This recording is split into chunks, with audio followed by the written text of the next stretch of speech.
Muy buenas tardes, ¿cómo les va? Mi nombre es Luciano Zurieta, soy músico y compositor nacido aquí en San Carlos de Bariloche y en esta oportunidad les traigo una historia más que especial. Es la historia que hay detrás, o es el detrás de escena del cuento sonoro Mexerica. ¿Cómo se hizo este famoso cuento del 2013? ¿Por qué? ¿Qué es lo que nos condujo a hacerlo?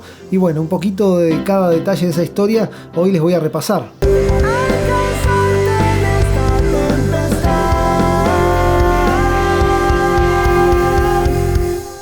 Mexerica surge de una relación a distancia, concepto que a más de uno, algún travieso del otro lado le debe estar sonando. Esta historia, como tantas otras, tuvo dos factores importantes, el tiempo y la distancia. Estos dos factores pusieron en riesgo la prosperidad de la relación desde el primer momento, desde el momento de gestación de la misma. Esto se va a saber con el tiempo, porque al principio, estamos ante un momento mágico que no puede vislumbrar siquiera el futuro real de lo que se está construyendo, sino que es el de dos personas que se dirigen palabras exactas, las palabras justas que quieren escuchar uno de otro para poder contenerse, para poder acompañarse y también para poder protegerse de una realidad que cada uno tiene, donde seguramente el común denominador sea la soledad. Al principio de esta relación, cada integrante tiene un ideal, tiene expectativas sobre la misma que pueden ser compartidos por ambos, pero con el correr del tiempo puede suceder que para alguno de los dos integrantes esto se marchite, se desvanezca, y ahí es donde surge el problema. La otra persona se siente inestable, siente ese cimbronazo y tiene que dar un paso más para que la relación no se acabe, tiene que dar ese salto de yaguareté hacia el éxito o hacia el fracaso.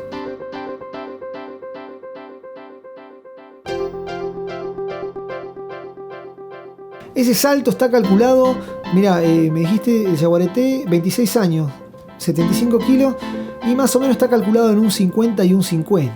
Pero bueno, continuemos. En el año 2013 yo era un jovenzuelo que tenía 26 años, que vivía con su abuela, estudiaba guía de turismo, es una carrera que estaba por terminar ya a mitad de ese año, y a su vez, después de estudiar, muchas veces me iba, con la mochila y todo, hacia los bares de la ciudad a tocar la guitarra y a canturrear unos covers. Esto ocurrió en el 2012, en abril me convoca Pablo, que era el dueño del bar, junto con Ricky, para hacer unos shows entre semana los días miércoles.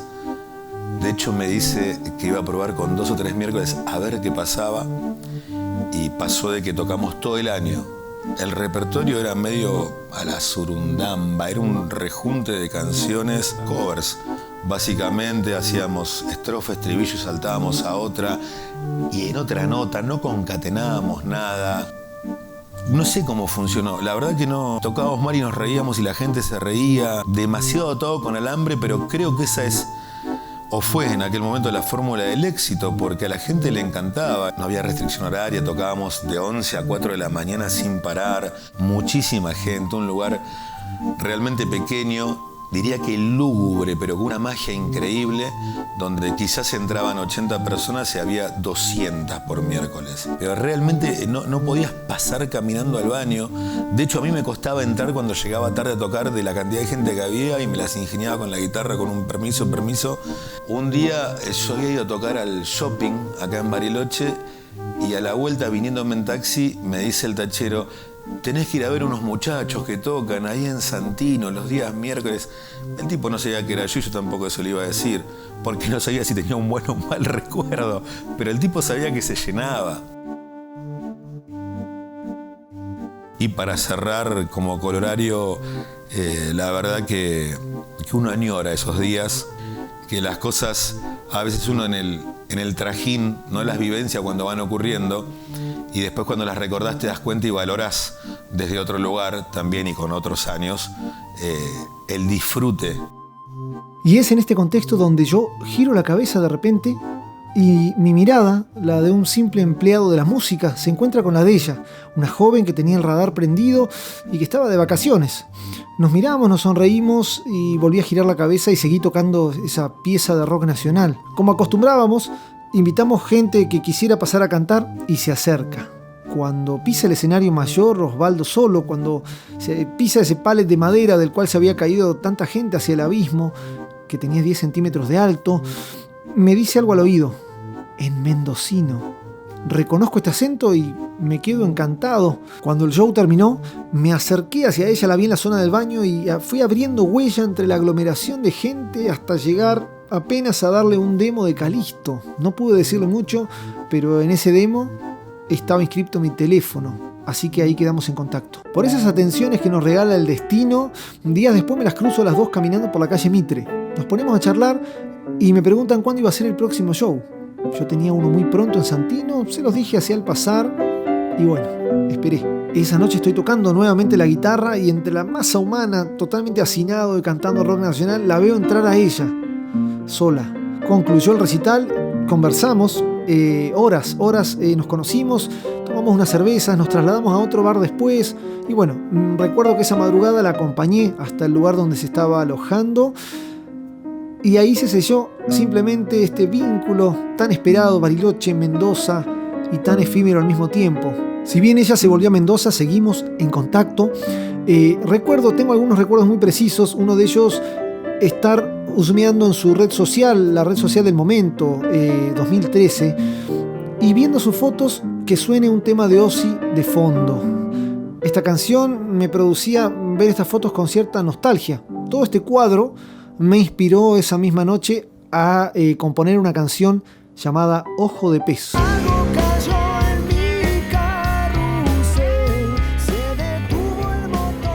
¿Y con quién si no iba a tocar esta canción que con El Camello y con Aderezo, dos compañeritos de la carrera de guía de turismo con los cuales teníamos una banda llamada Disyunción Columnar? No siendo suficiente la banda que teníamos con Camello y Aderezo, además teníamos la concesión de un pequeño restaurante en un complejo de cabañas frente al lago Gutiérrez. Otro de los recuerdos muy vívidos que tengo fue el reunirnos con los compañeros de la carrera en una especie de salida institucional. Era tipo 6:30 de la tarde en un bar muy concurrido.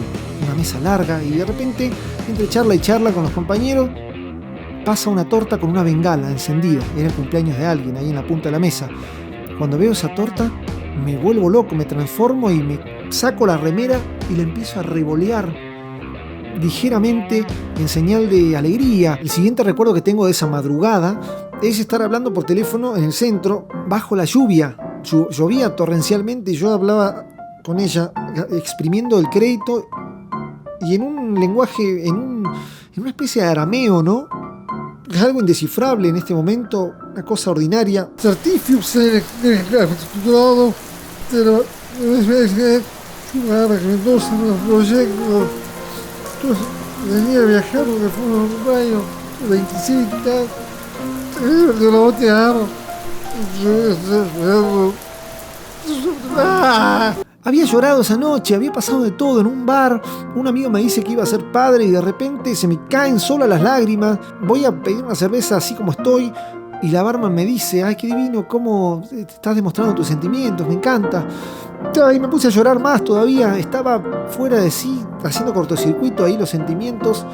Era mi cumpleaños número 26. Nos escribíamos cartas.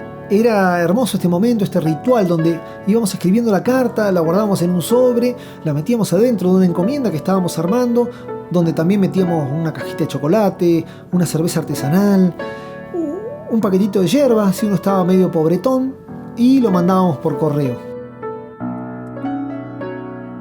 Ella volvió a Bariloche en agosto. La relación ya estaba consolidada y regresó a mi ciudad. Nos ayudó en el restaurante, conoció a mi abuela, salimos a bares, paró en la casa de su amiga, pero estuvo bastante presente esa semana. Estábamos en el momento más paradisíaco de nuestra relación, sin ningún tipo de cuestionamiento y simplemente aprovechando cada minuto juntos. Nos costó separarnos y más aún volver a establecer ese vínculo a la distancia. En septiembre me fui a verla a Mendoza, me tocaba a mí, había juntado la plata, mi abuela me prestó un poco, me acuerdo, y me fui directamente allá. Otro de los planes era ir a ver al Indio que tocaba en San Martín. Del viaje rescato haber conocido el río Atuel, haber acampado allí, Tunuyán, Luján de Cuyo, San Rafael, Maipú, Ciudad de Mendoza. Tengo un cariño muy grande por la provincia, por haberla conocido de esa manera. Y además, para sorpresa nuestra, llegó el Camello y Aderezo que habían venido a dedo también para ver al Indio. Volví a Bariloche y en lo que resta de la relación como tal, hubo momentos tensos, momentos románticos, llantos, alegría. Hubo un recital de Calisto con 28 invitados más o menos. Hubo infidelidades. una mañana salís a disfrutar de un paseo en el bosque. El aire fresco, el paisaje prístino y el canto de los pájaros. ¿Qué puedo decirte de semejante orquesta que me está regalando la naturaleza? De pronto te llama la atención un canto entre muchos que hay. Nunca antes lo habías escuchado. Agudizás el oído, ahora inquieto por develar qué mensaje tiene para vos. Qué canto tan insistente, ¿qué querrá decirme? Ay, el pájaro quiere decirte que ya no son dos en esta historia, sino tres. Llega diciembre del 2013, mes de Navidad, mes de encontrarse con la familia. Yo tenía que estar preparando un repertorio con Eduardo, mi padre, con quien íbamos a viajar a las grutas a trabajar con la música. Íbamos a estar todo el verano tocando la guitarra noche tras noche, con alojamiento y con dinero incluido. Ya estaba todo arreglado, pero había que ensayar y había que preparar bastante antes de viajar. Pero créanme que yo no estaba con la energía puesta ahí.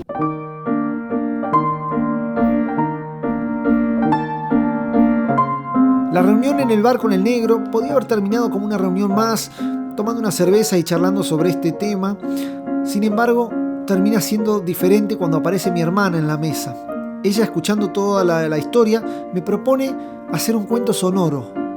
Empezamos a charlar y a idear algo fantástico. La historia iba a tener varios personajes, pero uno de ellos, el principal, iba a tener mucha similitud con esta chica de Mendoza, justamente para que si en algún caso ella lo escuchara, se sintiera identificada y pudiera recibir todos esos mensajes que la historia contenía. No estaba solo.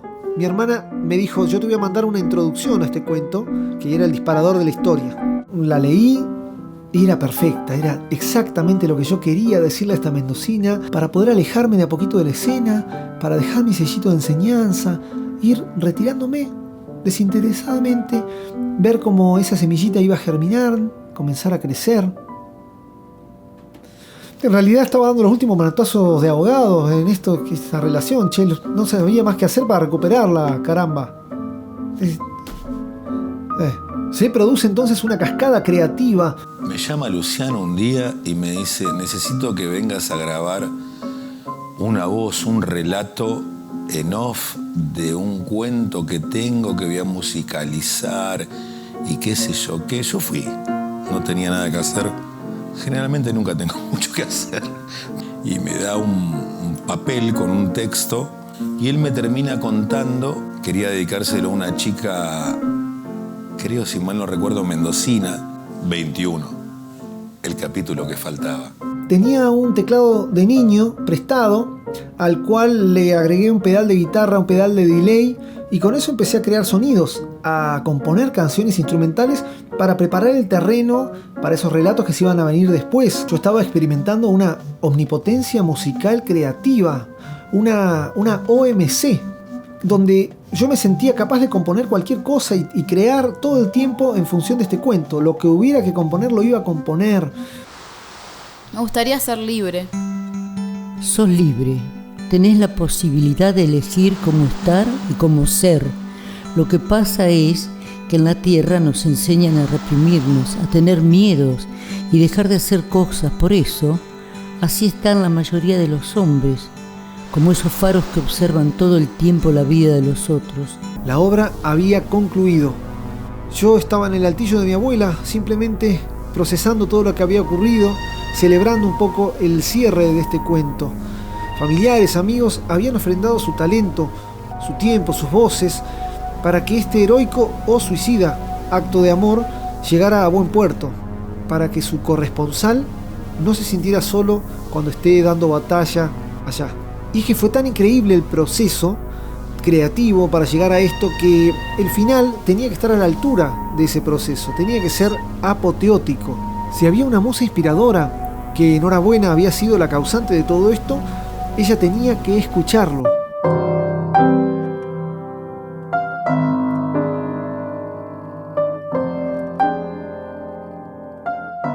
Es en este momento donde decido encontrarme con mi destino. Hola. Te felicito por este cuento. Voy a poner la primera opción en la urna.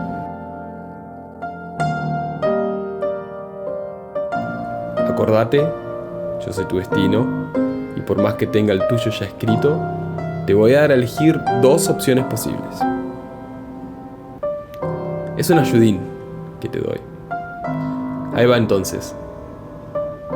Intrépido enamorado de la vida, mi amigo personal viejo y peludo Luisito. Luciano. Luciano. Ahí va. Podés quedarte, seguir aprendiendo y tomar este cuento como un trabajo final. Y si te vuelve a tocar algo así, te vas a desenvolver como un profesional ya recibido en la carrera del amor. Segunda opción en la urna. ¡Wop! Podés ir. Mirá que vas a ir perdiendo cariño propio a cada paso y serás rematado emocionalmente en aquel destino. ¿Tiene sentido ir tan lejos por un día sin saber que te vas a encontrar allá, teniendo responsabilidades tan urgentes con la música? Me vas a matar con lo que te voy a contar, pero el pasaje yo ya lo compré. Yo terminé el cuento y fue un impulso, me fui directamente a la terminal a comprarlo. Adolescente, pero es que yo necesitaba terminar la historia así. Veo que querés purgar el corazón a lo criollo nomás. ¿Por qué inmolarse así? ¿Es para generar anticuerpos que te expones de esta manera? Y es que quedó tan bueno este trabajo que no me lo podía quedar yo. Necesitaba terminarlo así, ir allá, prenderme fuego. Necesito eso. Así tiene que cerrar la historia. ¿Qué te parece? Cada cual escribe su historia como le sale. Yo te voy a acompañar. ¿En serio? Picarón. Y sí, cabezón. ¿No te dije que ya tenía escrito lo tuyo?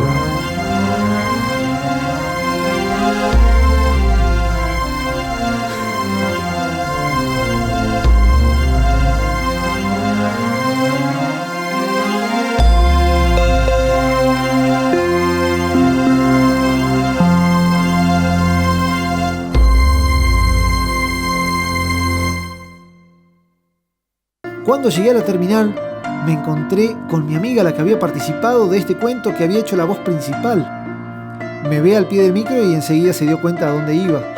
Ella justo estaba despidiendo a un amor de verano, un simpático polaco que hablaba bastante español y que iba a viajar justo en el asiento de al lado. Cuando me di cuenta de que podía entablar una charla, de que comprendía español, pobrecito, me lo llevé hasta La Pampa, más o menos contándole esta historia. Si bien era poco el español que comprendía, este polaco ya podía ver en mi rostro el de un kamikaze sentimental.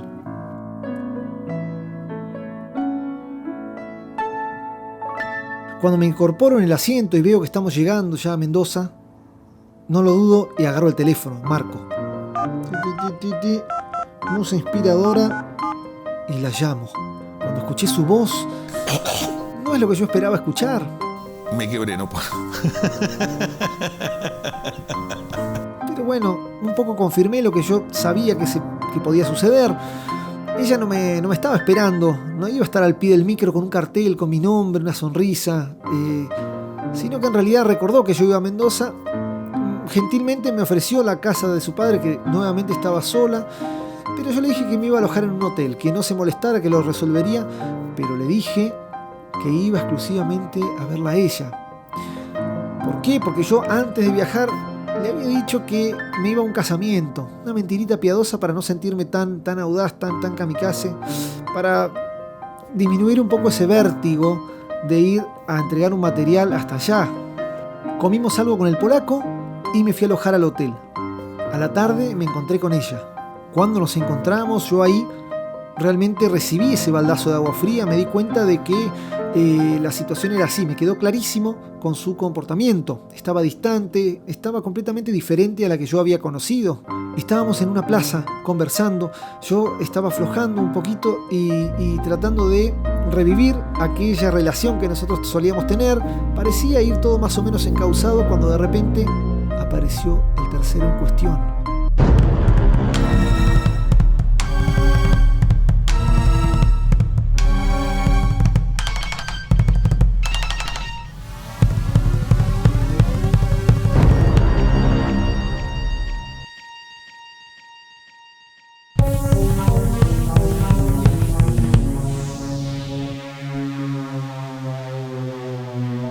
¡Levantate! ¡Cabezón! ¡Yo te tiré eso! ¡Para que te acuerdes que sos sensible! ¡Levantate!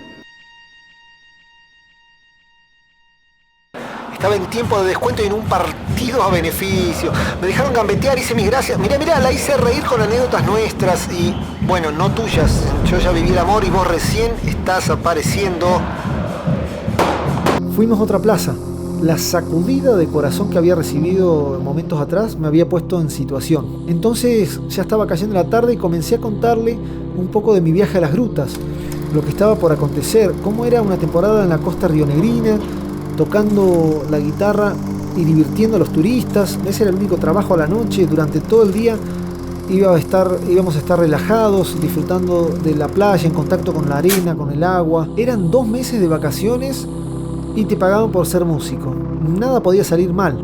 Yo tenía dentro mío esa esperanza, todavía no se apagaba, una esperanza ingenua de poder volver a Bariloche con ella y de que nos fuéramos a veranear juntos a este lugar que, según mis descripciones, ya prácticamente era Aruba. «Despertate», me dijo la realidad. Fuimos a comer a un bodegón.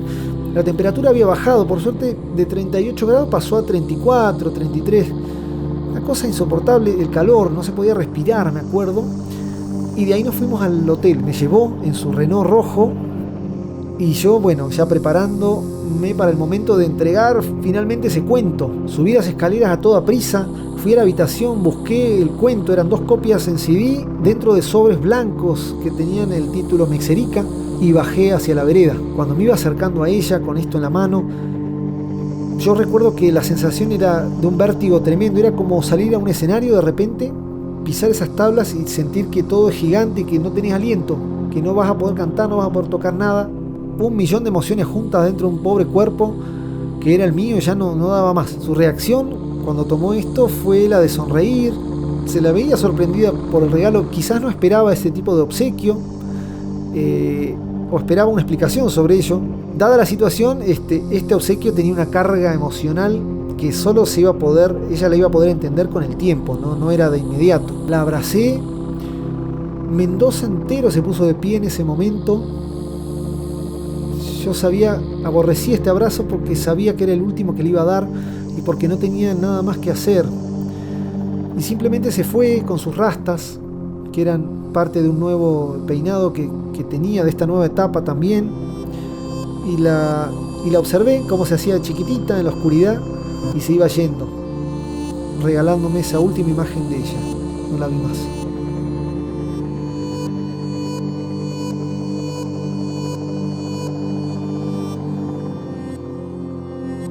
Al otro día abrí los ojos y sabía que regresar a Bariloche era el siguiente desafío.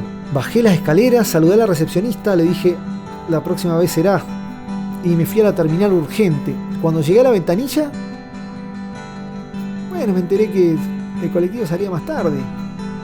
Salía 6 horas más tarde. ¿Qué importaba? Yo ya estaba ahí. ¿Qué son 6 horas más en Mendoza? De ahí me fui al centro. Me compré un sándwich que me acuerdo, lo descuidé y en un momento casi me lo arrebatan. Y en un ágil interludio, lo tomé de nuevo y lo salvé. Me volví a la plaza que estaba cerquita de la terminal, por las dudas, para no perder el colectivo, y me quedé allí sentado. Estaba en ese banco de plaza, yo, mis pensamientos, un calor agobiante, y en ese momento saqué mi MP3. Iba a revisar unos covers que habíamos grabado con Eduardo en el Altillo, y durante el mismo acontecimiento que formarían parte de un CD que íbamos a vender en las grutas. Cuando me puse los auriculares y escuché la primera canción, mi propia voz me dijo en la primera estrofa: ya sufriste cosas mejores que estas. Yo sentí que el Indio Solari me tocó el hombro y que él mismo me decía: ya sufriste cosas mejores que estas. Volví a Bariloche, volví a los brazos de tus amigos. Luciano viajó tiempo después a Mendoza a presentar su obra de arte a esta chica, entiendo que con el afán de conquistarla, y no funcionó. Y volví a Bariloche finalmente. Lo que quedó fue un cuento sonoro. De ahí se desprenden canciones como Serenatas que añorar en el 2018. El guardián se retiró del tablero de juego y desde un rincón vio caer late en el Coliseo. Mexerica América en el 2020, que es una canción que tiene relatos, entre ellos el de mi abuela, y un estribillo. Sabes que cada cosa tiene un momento exacto. Sé que lo sabes. Y solo ser feliz en el agua. Se desprende por último una última versión de Mexerica en el 2024, donde este estribillo todavía existe. Los relatos de mi abuela se conservan, pero tiene una estrofa también y un sonido nuevo y con batería también. Los recuerdos en tu fondo están como barcos que se cubren ya de corales para engalanar el paso de sus años. Mar, desde el fondo los puedo escuchar, pero sigo su bello aletear al cansarte en esta tempestad.